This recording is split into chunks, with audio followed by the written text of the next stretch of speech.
చంద్రబాబు గారు కూటమి పవన్ కళ్యాణ్ గారు బీజేపీతో కలిసి ఇక్కడ ప్రభుత్వం ఫామ్ చేయడం జరిగింది. ఈసారి జరిగిన ఎన్నికలు రాష్ట్రంలో చాలా విచిత్రంగా, అన్ప్రెడిక్టబుల్ గా, అన్ప్రెసిడెంటెడ్ గా ఈ ఎన్నికలు నిలిచాయి. కారణం ఏమిటి అంటే ప్రజలు చాలా డిసిసివ్ గా ఒక నిర్ణయం తీసుకున్నారు. మాకు మార్పు కావాలి అన్న నిర్ణయం ప్రజలు తీసుకున్నారు కాబట్టే ఈ ఎన్నికలు ఒకే డిసిషన్ మీద ఆధారపడి జరిగిన ఎన్నికలు. For Jagan, against Jagan. ఒకటే డిసిషన్ గా ఈ ఎన్నికలు నిలిచాయి. For Jagan or against Jagan. Against Jagan అన్న మార్పు కావాలి అన్న ఈ గట్టి డిసిషన్ ప్రజలు తీసుకున్నారు కాబట్టి ఈరోజు వాళ్ళ ఓటు వేస్ట్ కాకూడదు అన్నట్టుగా చాలా డిసిసివ్ గా they voted with a vengeance for change. ఇది అవునన్నా కాదన్నా ఇది వాస్తవం. కేవలం అంత గట్టి నిర్ణయం ప్రజలు తీసుకుని మార్పు కావాలి అన్న అంత గట్టి డిసిజన్ తీసుకున్నారు కాబట్టి ఇన్ ద ప్రాసెస్ ఈరోజు కాంగ్రెస్ పార్టీ కూడా అనుకున్న మేరకు పర్ఫామ్ చేయలేకపోయింది. కాంగ్రెస్ పార్టీ కూడా కేవలం నెల రోజుల ముందు సర్వే చేస్తే Congress party vote share between 6 to 7% ఉంది. దాన్ని మేము కష్టపడి పనిచేస్తే నేనే స్వయంగా 64 కాన్స్టిట్యుయెన్సీల్లో క్యాంపెయిన్ చేయడం కూడా జరిగింది.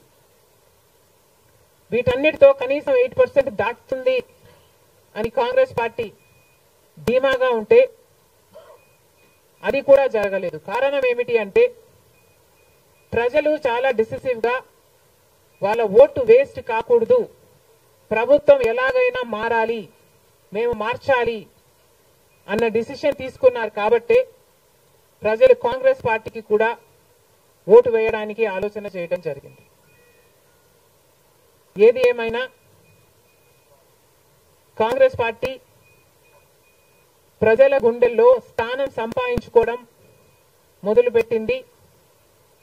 ఇది ఇలాగే అంచెలంచెలుగా పెరుగుతూ పోతుంది. రాహుల్ గాంధీ గారి నాయకత్వంలో మేమందరం కూడా కష్టపడి పనిచేయడానికి సిద్ధంగా ఉన్నాం. అటు కేంద్రంలోనైనా ఇటు రాష్ట్రంలోనైనా కాంగ్రెస్ పార్టీకి మంచి భవిష్యత్తు ఉంటుందని 2029 కల్లా మేము ఒక మంచి పొజిషన్లోకి రాగలమని నమ్మకం మా అందరికీ ఉంది. ఈరోజు చంద్రబాబు గారు ముఖ్యమంత్రి, ప్రజల తీర్పును గౌరవిస్తూ ఆయనకు మరొకసారి శుభాకాంక్షలు తెలియజేస్తుంది కాంగ్రెస్ పార్టీ. అలాగే చంద్రబాబు గారికి మరొకసారి గుర్తు చేస్తుంది కాంగ్రెస్ పార్టీ మన రాష్ట్రానికి రావాల్సిన ప్రత్యేక హోదా. ప్రత్యేక హోదా అన్నది ఆంధ్ర రాష్ట్ర ప్రజల ఊపిరి. 10 సంవత్సరాలుగా మోడీ గారు, బీజేపీ పార్టీ ప్రత్యేక హోదా విషయంలో ఆంధ్ర రాష్ట్రాన్ని, ఆంధ్ర ప్రజలను మోసమే చేశారు.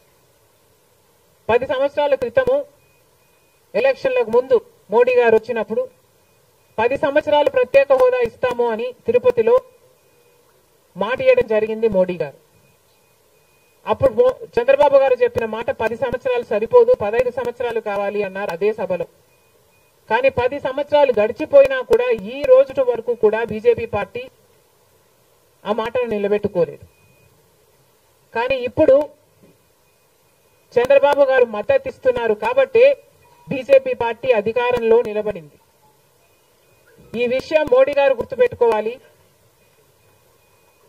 ఎందుకంటే ఈరోజు ఆంధ్ర రాష్ట్ర ప్రజల ఎన్నుకున్న ఎంపీలు కనుక బీజేపీ పార్టీకి చంద్రబాబు గారు మద్దతు ఇవ్వకపోయి ఉంటే అసలు బీజేపీ పార్టీ అధికారంలో ఉండే ప్రసక్తే లేదు. ఈరోజు బీజేపీ పార్టీ అధికారంలో ఉంది అంటే దానికి కారణం ఆంధ్ర రాష్ట్ర ప్రజలు అని మోడీ ఇప్పటికైనా గమనించాలి. చంద్రబాబు గారికి మరొకసారి గుర్తు చేస్తున్నాం, చంద్రబాబు గారు బీజేపీ పార్టీతో ఎలక్షన్లకు ముందు పొత్తు పెట్టుకుంటున్నప్పుడే కాంగ్రెస్ పార్టీ పదే పదే చెప్పడం జరిగింది, ఒక్క మాట అయినా తీసుకోకుండా, కండిషనల్ సపోర్ట్ అయినా మీరు ఎక్స్టెండ్ చేయకుండా, మీరు బేషరతుగా స్పెషల్ స్టేటస్ అన్న కండిషన్ పెట్టకుండానే మీరు బీజేపీ పార్టీకి ఎందుకు అలయన్స్ పెట్టుకున్నారు చంద్రబాబు గారు అని అప్పుడు ప్రశ్నించడం జరిగింది. ఇప్పుడు మళ్ళీ బీజేపీ పార్టీ చంద్రబాబు గారిని డిమాండ్ చేస్తుంది. ఇప్పుడు మళ్ళీ కాంగ్రెస్ పార్టీ చంద్రబాబు గారిని డిమాండ్ చేస్తుంది.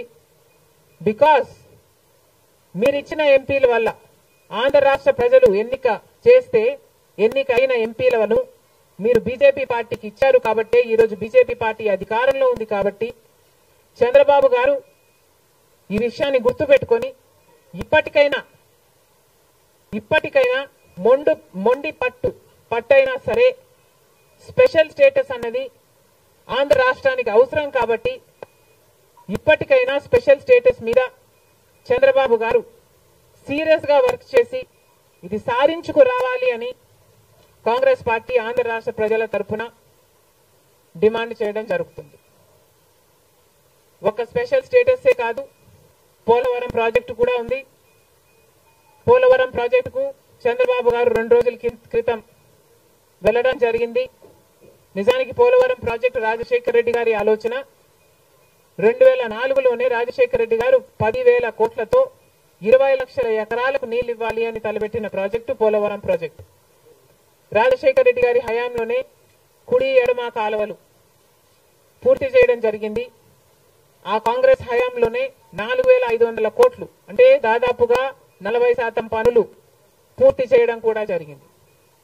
కానీ తర్వాత అధికారంలోకి వచ్చిన చంద్రబాబు గారు పోలవరం ప్రాజెక్టు కాస్టును అమాంతంగా 29,000 కోట్లకు పెంచారు.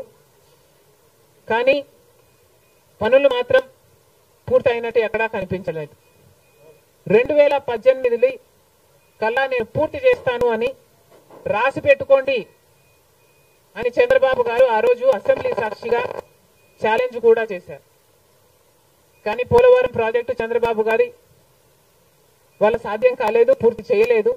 ఆ తర్వాత అధికారంలోకి వచ్చిన జగన్మోహన్ రెడ్డి గారు పోలవరం ప్రాజెక్టుని మళ్ళీ రివర్స్ టెండరింగ్ అంటూ మొదలుపెట్టి 55,000 కోట్ల రూపాయలకు దాన్ని ప్రాజెక్టు కాస్టును పెంచారు. తీరా చూస్తే ఏ పని జరగలేదు.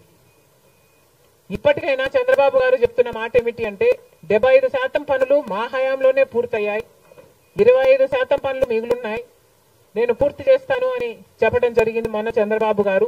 చంద్రబాబు గారిని కాంగ్రెస్ పార్టీ ప్రశ్నిస్తుంది, మరి 25% పనులు మాత్రమే మిగులుంటే 4 సంవత్సరాలు పడుతుంది అని మీరు ఎందుకు చెప్పారో చంద్రబాబు గారు సమాధానం చెప్పాలి. పోలవరం ప్రాజెక్టు మీద ప్రజలకు క్లారిటీ లేదు కాబట్టి పోలవరం ప్రాజెక్టు మీద ఒక వైట్ పేపర్ మీరు రిలీజ్ చేయండి. దాంట్లో అసలు పోలవరం పరిస్థితి ఏమిటి, దాని డిజైనింగ్ దగ్గర నుంచి మొదలు పెడితే అసలు దాని ప్రస్తుత పరిస్థితి ఏమిటి, మీరున్న 5 సంవత్సరాల అధికారంలో ఉన్నప్పుడు ఏం చేశారు, తర్వాత జగన్మోహన్ రెడ్డి గారు ఏం చేశారు, ఇప్పుడు ఏమి చేయాలి, ఎగ్జిక్యూషన్ కథ ఏమిటి, అన్నిటి మీద చేస్తుంది. ఇదే కాకుండా రాష్ట్రంలో ఎన్నో సమస్యలు ఉన్నాయి. ఏపీ రీఆర్గనైజేషన్ యాక్ట్ లో మనం తెచ్చుకోవాల్సింది, సాధించుకోవాల్సింది ఎన్నో ఉన్నాయి.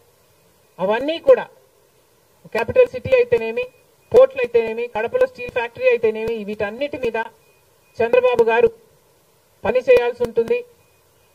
మన రాష్ట్రంలో ఎక్కడా లేని విధంగా 50 లక్షల మంది బిడ్డలు ఉద్యోగాలు లేకుండా ఉన్నారు. ఇవన్నీ దృష్టిలో పెట్టుకొని చంద్రబాబు గారు ప్రజలకు ఒక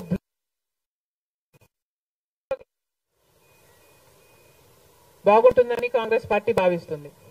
ఇదే కాకుండా చంద్రబాబు గారు సూపర్ 6 ఈ గ్యారంటీలతో చంద్రబాబు గారు ఎన్నికలకు వెళ్లారు.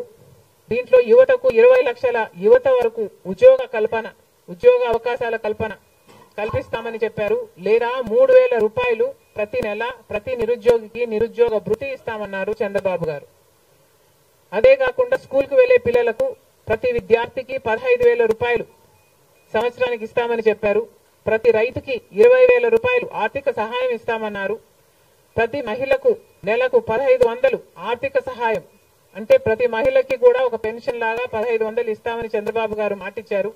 మహిళలకు ఉచిత బస్ ప్రయాణమే కాకుండా ఏడాదికి 3 గ్యాస్ సిలిండర్లు కూడా ఉచితంగా ఇస్తామని చంద్రబాబు గారు సూపర్ 6 లో ఇవ్వడం జరిగింది. ఇవన్నీ కూడా చంద్రబాబు గారు దీని విధి విధానాలు ఏమిటో,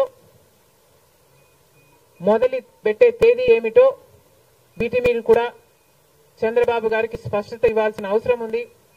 ఇవన్నీ ఎందుకు చెప్తున్నాము అంటే, మన రాష్ట్రము మిగతా రాష్ట్రాల్లాగా కాదు. మన రాష్ట్రము చాలా వెనకబడి ఉన్న రాష్ట్రం. వెంటనే పని చేయాల్సిన అవసరం ఉంది కాబట్టి మేము చంద్రబాబు గారిని,